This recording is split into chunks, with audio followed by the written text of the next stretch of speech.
अस्सलाम वालेकुम students. Vital institute of information technology और पाइथन प्रोग्रामिंग का कोर्स और आज का जो लेक्चर नंबर 13 है, इसमें इंशाल्लाह हम लूप्स के साथ सॉर्टिंग को भी स्टार्ट करेंगे। सॉर्टिंग का मेथड क्या होता है और इसको भी इंशाल्लाह ताला देखेंगे। सबसे पहले हम पिछले प्रोग्राम से इसको लिंक करते हैं और हम चलते हैं जी अपने लूप की तरफ। लूप के अंदर आपको कुछ डिफरेंट चीज़ें मतलब करने के लिए या उसको ऑब्वियसली जो हम इससे पहले हम लूप्स को अंडरस्टैंड कर चुके हैं, तो कुछ इंडेक्सिंग और कुछ रिवर्स ऑर्डर्स को देख लेते हैं और उसके बाद इंशाल्लाह फिर हम अपने नए टॉपिक की तरफ चले जाएंगे और वो है सॉर्टिंग का। वो भी आपको मैं इसके बाद फिर अभी स्टार्ट करवाता हूँ। सबसे पहले हम देखते हैं कि जी हम कोई डिफरेंट टाइप्स की रेंज जब किसी लूप के अंदर कर रहे होते हैं, जैसे मिसाल के तौर पर हमारे पास है फॉर लूप से हम कर लेते हैं जैसे for a in obviously range में हम जाते हैं और रेंज हम ले रहे होते हैं लेट्स सपोज 4। अच्छा, अब देखें यहाँ पर एक चीज़ आती है, एरर्स को भी आपको अंडरस्टैंड करना चाहिए कि एरर क्यों आते हैं। यहाँ पर आपको ये नज़र आ रहा होगा, इस चीज़ को छोड़ दें, नीचे आ जाए सिंटैक्स एरर। सिंटैक्स एरर ये कि ये आपने कॉलन यहाँ पर नहीं दिया, it was expected bye Python interpreter. तो आप इसको टॉप एरो की जो कीबोर्ड से है वो आप प्रेस करें और यहाँ पर एक कॉलन दे दें, तो फिर यहाँ से आपका ये लूप स्टार्ट हो जाता है। यानी डिफरेंट एरर्स के साथ आपने किस तरह अकोमोडेट करना है, उनको किस तरीके से ठीक करना है, तो ये आपको आना चाहिए। उसके बाद हम प्रिंट की तरफ जाते हैं और हम ए को प्रिंट करते हैं, तो ये आपको पता है फिर चीज़ जो है ना आप लोग कर चुके हैं रेंज का। और फिर इसकी स्टार्टिंग कहाँ से होती है, ये ज़ाहिर है बाय डिफ़ॉल्ट 0 से होती है, आप इसको 1 से भी कर सकते हैं। फिर इसकी स्टेप वैल्यूज़ भी हम देख चुके हैं ऑड इवन नंबर्स में। सो आई एम श्योर ये कॉन्सेप्ट्स आपके क्लियर हैं। अब हम इसको देखते हैं जनाब कि किसी भी नंबर को अगर रिवर्स ऑर्डर में चलाना हो, जैसा इससे पहले हम 10 से स्टार्ट कर रहे थे फिर 0 से ग्रेटर देन कर रहे थे, तो एक हम इसके अंदर आज रिवर्स्ड का जो फंक्शन है उसको भी देख लेंगे कि रिवर्स्ड के ज़रिए हम कैसे कर सकते हैं। ठीक है, तो ये भी एक मेथड है रिवर्स्ड का जिसके ज़रिए हम इसको उल्टा चला सकते हैं गिनती को। वो कैसे होगा जी, उसका तरीकाकार ये है, जैसे लेट सपोज हमने एक वेरिएबल डिफाइन की for be in obviously reversed range, इसके साथ रिवर्स का मेथड है, तो ये आपने यहाँ पर कीवर्ड इसका टाइप कर देना है रिवर्स्ड, REVERSED। स्पेलिंग का और केस का ख्याल रखिएगा। केस का मतलब होता है कि कैपिटल या स्मॉल लेटर्स, इसका ख्याल रखिएगा। उसके बाद आ गया जी रेंज, और रेंज में फिर मैं कहाँ से देना चाहता हूँ, जैसे लेट सपोज 1 और 12 दे देता हूँ मैं। ठीक हो गया। इसको क्लोज कर देते हैं मेथड को, मेथड की पैरेंथेसिस को भी और ये जो बाहर की हैं, तो ये दोनों क्लोज कर देते हैं। उसके बाद कॉलन लगाकर हम एंटर करते हैं जी, और उसके बाद हम आ जाते हैं प्रिंट में। प्रिंट हम करेंगे ऑब्वियसली बी को, क्योंकि अब बी क्यों हो रही है, क्योंकि हमने बी को लिया हुआ है रिवर्स ऑर्डर में, तो अब हम इसको बी को कर रहे हैं जी। तो इसके बाद आपने क्या करना है जी, अब इसके बाद अगर आप मतलब इसको प्रिंट करना चाहते हैं वहाँ से एंटर कर सकते हैं। आपने अपना नाम टेक्स्ट प्रिंट करना है, वट एवर कुछ भी है। चलिए, अगर आपने कुछ भी प्रिंट नहीं करना तो आप एक खाली एंटर कर दें इस कंटिन्यूटी के बाद, तो ये आप देख सकते हैं कि ये यहाँ से एक रिवर्स्ड ऑर्डर में क्या आ जाएगा आपका लूप। यानी कि आपने एक से स्टार्ट करना है, लेकिन ज़ाहिर है वो एक से तो नहीं होगा, वो तो 12 से स्टार्ट हो रहा है, एक स्टेप नीचे होता है, तो 11, 10, 9, 8 और फिर वो एक पे जाके स्टॉप हो जाएगा।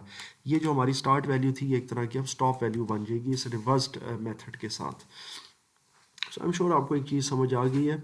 इसको आप अपनी तरफ से चेंज भी कर सकते हैं, जैसे लेट सपोज मैं कहता हूँ कि जी एक मिनट, यहाँ पर प्रिंट बी है और यहाँ पर मैं ले लेता हूँ 8 और यहाँ पर मैं ये चाहता हूँ कि 3 तक चले। ठीक हो गया। उसके बाद एंटर कर देते हैं, ये देखिएगा तो 7 से स्टार्ट हुआ और 3 पर जाकर ख़त्म हो गया। ठीक है, ये इसकी स्टार्ट वैल्यू होती है जो कि रिवर्स में जाकर स्टॉप बन जाती है। और 8 का मतलब यही है कि ये जनाब आपका 7 तक जाएगा। ठीक है, तो 7, 6, 5, 4, 3। तो आई एम श्योर आपको ये चीज़ समझ आ रही है, बाकी आप इसकी ख़ुद भी प्रैक्टिस कर सकते हैं। सो इसमें ऐसा कोई इशू नहीं है। अब हम चलते हैं जी अपने एक इम्पॉर्टेंट टॉपिक की तरफ, लूप्स के अंदर ही है, और इसको भी हम टच करेंगे अपने इस बेसिक्स ऑब्वियसली जो हमारा मॉड्यूल 1 है पाइथन का, और वो है हमारा कंपोजिट या नेस्टेड लूप। अब ये कंपोजिट लूप्स क्या होते हैं, नेस्टेड लूप्स क्या होते हैं, इनको हम देख लेते हैं कि जनाब एक लूप है उसको किसी दूसरे लूप में हम कैसे नेस्ट कर सकते हैं। यानी कि इसका अगर मैं सादा सा कॉन्सेप्ट आपको बताऊं तो ये होता है, it's mean that we can nest one loop inside another. ये याद रखिएगा, एक लूप को दूसरे लूप के अंदर हम नेस्ट कर सकते हैं, ठीक है। अगर इसको मज़ीद एक्सप्लेन करें तो यही होता है कि हम किसी प्रोग्राम में 2, 3 या उससे ज़्यादा लूप इकट्ठे यूज़ कर सकते हैं, तो इसको बोलते हैं हम नेस्टेड लूप्स या कंपोजिट लूप्स।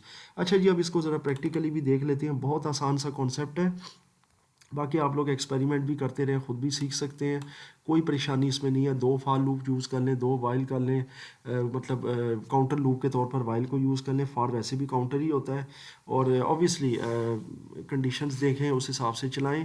बाकी आने वाला जो नेक्स्ट मॉड्यूल होगा उसमें जब मैंने आपको ICS के जो स्टूडेंट्स हैं फर्स्ट ईयर के, उनकी पाइथन के जब मैं प्रोग्राम्स करवाऊंगा उसमें भी आपको बेतहाशा इस तरह के कॉन्सेप्ट क्लियर हो जाएंगे। तो वो पाइथन का बेसिकली तो सेकंड मॉड्यूल होगा, लेकिन उसमें प्रोग्राम्स होंगे सारे उस बुक के, तो वो प्रैक्टिकल्स भी हो जाएंगे और ज़ाहिर है पाइथन का सेकंड मॉड्यूल भी उसमें इंशाल्लाह क्लियर हो जाएगा। फिर हम थर्ड मॉड्यूल की तरफ शिफ्ट करेंगे। तो बहरहाल अभी हम फर्स्ट मॉड्यूल के बिल्कुल एंड की तरफ जा रहे हैं, मज़ीद 1 से 2 लेक्चर हमारे रहते हैं, उसके बाद इंशाल्लाह हमारा दूसरा मॉड्यूल स्टार्ट हो जाएगा। अच्छा जी, अब हम चलते हैं सबसे पहले अपने कंपोजिट या नेस्टेड लूप के लिए। तो हम सबसे पहले एक लूप ले लेते हैं, जैसे कि ए है, और ए के अंदर हम कोई भी लिस्ट दे देते हैं, जैसे कि हमने दे दिया जी अदनान, उसके बाद अली, उसके बाद नसीर, कोई भी नाम हम दे देते हैं। तो ये हमने एक वेरिएबल में 3 नाम स्टोर कर दिए हैं। उसके बाद एक और वेरिएबल लेते हैं बी, और इसके अंदर हम कोई कंप्यूटर के मैन्युफैक्चरर्स जैसे कि डेल, उसके बाद कॉम्पैक, और उसके बाद लिनोवो, तो ये हमने 3 मैन्युफैक्चरर इसमें दे दिए जी। अब फॉर लूप दोनों के लिए चलाना है, तो फॉर सबसे पहले ए के लिए चला देते हैं, ए इन ए, ठीक है। अच्छा, अब एक इंटरेस्टिंग चीज़ ये है कि आप इसकी जगह पर एक अलग वेरिएबल भी यूज़ कर सकते हैं, जैसे एक्स कर सकते हैं इन ए, ठीक है। तो ये याद रखिएगा, इस तरह भी आप इसको चला सकते हैं। इसी तरह फॉर वाई एक अलग वेरिएबल है इन बी, तो बी के लूप के लिए हम वाई वेरिएबल ले लेते हैं, फिर इनको अलग से प्रिंट भी करा देते हैं। और ये भी कॉन्सेप्ट मैं आपको इससे पहले बेसिक्स में बता चुका हूँ, so it's not a big deal. ये देख सकते हैं आप, चूँकि ये अभी अदनान, अली, और ये देख सकते हैं इसका प्रिंट हुआ है, और उसके साथ इनके तरतीब वार जो है ना वो भी आ गए। सो मतलब आई एम श्योर कि ये चीज़ आपके लिए कोई मुश्किल नहीं है। ये आपके तीनों मॉडल जो है ना इनको बारी बारी जो है वो असाइन कर दिए हैं, और ये आपका एक तरह के कंपोजिट लूप जो है वो चल गया है, ठीक है। तो इस तरीके से भी आप कंपोजिट लूप को चला सकते हैं। ऑब्वियसली आप इसको किसी और तरीके से भी चला सकते हैं। अगर आपने नंबर्स की कोई तरतीब बनानी हो तो नंबर्स के लिए भी आप कर सकते हैं। मिसाल के तौर पर अब हम नंबर्स के लिए अगर करना चाहें तो कैसे करेंगे, देखें जी।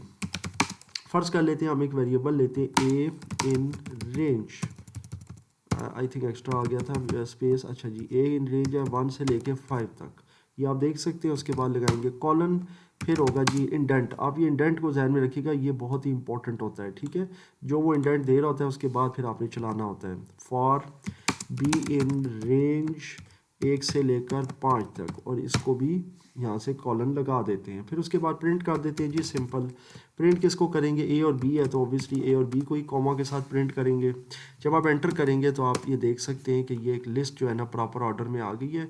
5 तक थी तो 4 बार चलेगी, 1 से फिर 2 फिर 3 फिर 4, और 4 बार डिस्प्ले होगी क्योंकि ये रेंज भी है। और फिर इसी तरीके से 1 2 3 4 1 2 3 4, तो ये भी एक पैटर्न आ गया है।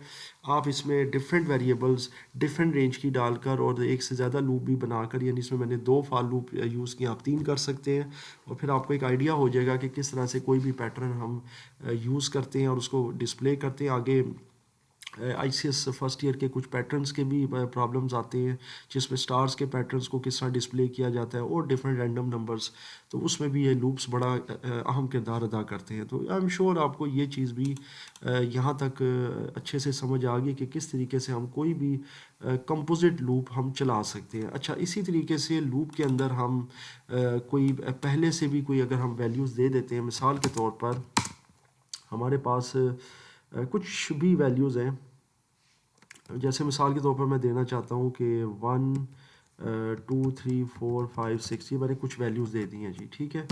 अब ये एक स्ट्रिंग बन चुकी है, ये याद रखिएगा, इससे पहले भी मैं ये चीज़ें बता चुका हूँ। फॉर ए इन ए, क्योंकि आप याद रखें कि जब हम कोई ब्रैकेट दे रहे होते हैं यानी पैरेंथेसिस, तो उसके अंदर हम क्या कर रहे होते हैं, उसमें भी हम डिफरेंट एलिमेंट्स को डिफाइन कर रहे होते हैं। ये बेसिकली एज वन एलिमेंट मैंने दे दिए हैं डिफरेंट नंबर्स, 1 2 3 4 5 6 6, और ये इसी वजह से दिए हैं ताकि आपको भी कॉन्सेप्ट क्लियर रहे कि मैंने एक नंबर को 2 बार भी रिपीट कर दिया। तो फॉर ए इन ए आ गया जी, और इसके साथ आ गया कॉलन। इसके बाद मैं इसको ऑब्वियसली प्रिंट करूँगा, प्रिंट ए। तो जब मैं इसको प्रिंट करूंगा तो आप देख सकते हैं 1 2 3 4 5 6 6, ये उसने यही नंबर जो है ना इसी तरह प्रिंट कर दिए हैं।